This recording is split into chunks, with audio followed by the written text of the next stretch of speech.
morning students, class 5th. Today in science we will do tick the correct answer of lesson 3rd organism. आज हम lesson 3rd के tick the correct answers करेंगे. So let's start.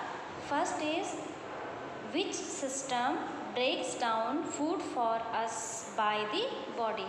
कि हमारी body के द्वारा कौन सा एक ऐसा सिस्टम है जिसके द्वारा जो है फूड क्या होता है, ब्रेक डाउन होता है, यानी कि फूड जो होता है वो छोटे छोटे पीसेस में टूट जाता है. ठीक है, तो आपको बताना है कि वो कौन सा सिस्टम है. ऑप्शन है आपके रेस्पिरेटरी सिस्टम, डाइजेस्टिव सिस्टम या फिर स्केलेटल. ठीक है, तो आपको बताना है क्योंकि अब देखो यहाँ पर सिस्टम इसलिए नहीं लिखा है क्योंकि डायरेक्ट यहाँ पर पूछा गया है कि विच सिस्टम. ठीक है, तो सीधा हमने लिखा है रेस्पिरेटरी, डाइजेस्टिव और स्केलेटल.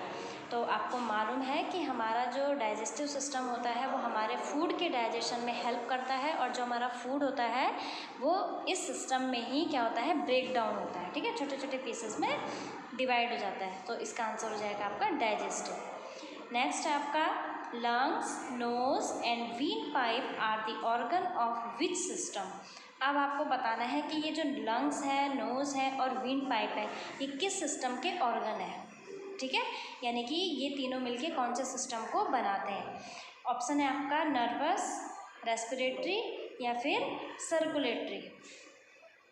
ठीक है, अब आपको बताना है जो नर्वस सिस्टम है वो हमारे ब्रेन से रिलेटेड है. सर्कुलेटरी सिस्टम वो हमारे ब्लड के सर्कुलेशन यानी हार्ट से और ब्लड वेसल से रिलेटेड है. और जो हमारा रेस्पिरेटरी सिस्टम है वो हमारे ब्रीदिंग से रिलेटेड है. अब ब्रीदिंग यानी कि जब हम सांस लेते हैं तो लंग्स के द्वारा, ठीक है, फिर नोज़ के द्वारा लेते हैं, फिर लंग्स में वेंट पाइप के थ्रू लंग्स में पहुंचते हैं. ठीक है, तो इसका आंसर हो जाएगा रेस्पिरेटरी सिस्टम. ठीक, नेक्स्ट है आपका third which system controls all the body function. कि कौन सा सिस्टम जो है हमारे बॉडी का जो ऐसा कौन सा सिस्टम है जो हमारे बॉडी फंक्शन को कंट्रोल करता है. ठीक है, यानी कि हमारे जितने भी जो हमारी एक्टिविटीज़ होती हैं या जो भी फंक्शन हम बॉडी के थ्रू करते हैं वो कौन से सिस्टम के द्वारा कंट्रोल होता है. ठीक है, तो आपके ऑप्शंस हैं डाइजेस्टिव, सर्कुलेटरी और नर्वस. ठीक है, तो डाइजेस्टिव आपको पता है फूड के डाइजेशन में हेल्प करता है. सर्कुलेटरी आपको पता है कि सर्कुलेटरी सिस्टम के हेल्प से ही जो ब्लड होता है वो हार्ट से पूरी बॉडीज़ में फ्लो होता है. और आपका थर्ड ऑप्शन बच गया, ये है नर्वस सिस्टम. ठीक है, नर्वस सिस्टम हमारे ब्रेन से रिलेटेड है कि हमारे ब्रेन को जब मैसेज मिलता है तब हमारी पूरी बॉडी जो क्या करती है, कोई भी वर्क करना स्टार्ट कर देती है. ठीक है, यानी कि ब्रेन का जो होता है हमारा बहुत रोल होता है हमारे हर फंक्शन में. ठीक है, तो इसका आंसर हो जाएगा आपका नर्वस सिस्टम. उसके बाद है next which of the following cell organ is called the power house. कि निम्नलिखित में से कौन से सेल ऑर्गन को पावर हाउस कहा जाता है. ठीक, ऑप्शन है आपका न्यूक्लियस, माइटोकॉन्ड्रिया या फिर क्लोरोप्लास्ट. ठीक है, न्यूक्लियस आपको पता है कि सेल्स के अंदर होता है. ठीक है, लेकिन इसको पावर हाउस नहीं कहा जाता.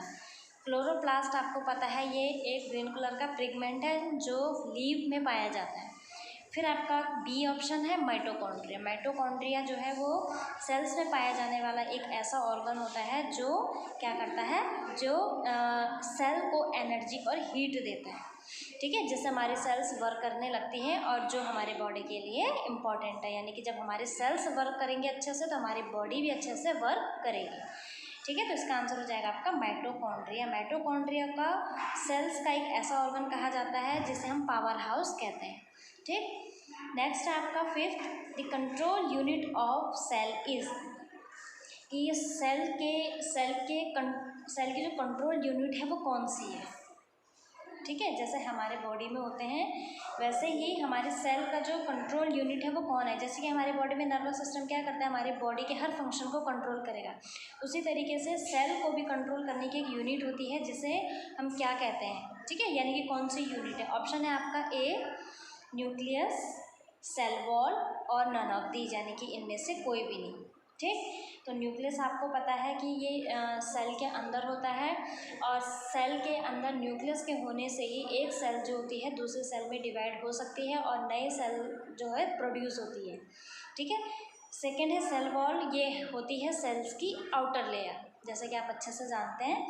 तो आंसर होगा इसका न्यूक्लियस, ठीक है, क्योंकि न्यूक्लियस क्या होता है, ये सेल्स के अंदर प्रेजेंट होता है और जब हमारी एक सेल डिस्ट्रॉय होती है तो दूसरी सेल जो है एक न्यूक्लियस की वजह से ही प्रोड्यूस होती है।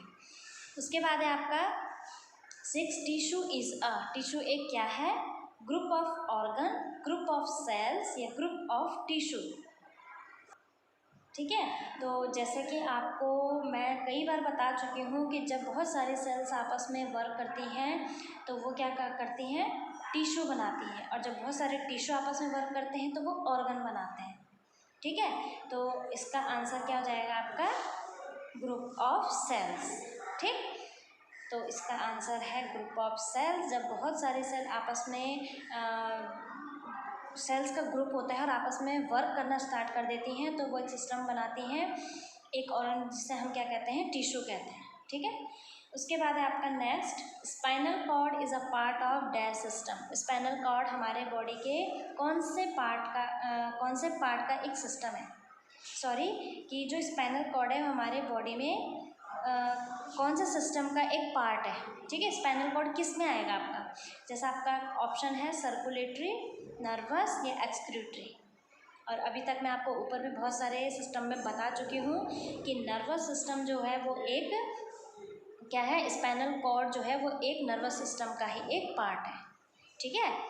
और आप सर्कुलेटरी ब्लड और हार्ट से रिलेटेड है, और एक्सक्रीटरी आपका किससे रिलेटेड है, जिसमें हमारे जैसे किडनी आ गया, ये क्या करता है, हमारी बॉडी से वेस्ट मटेरियल को रिमूव करता है, ठीक है। हमारी स्किन से, क्योंकि बहुत सारा स्वेट जो होता है वो हमारी स्किन के थ्रू ही, छोटे छोटे पोर्स के थ्रू क्या है, बाहर निकलता है, ठीक।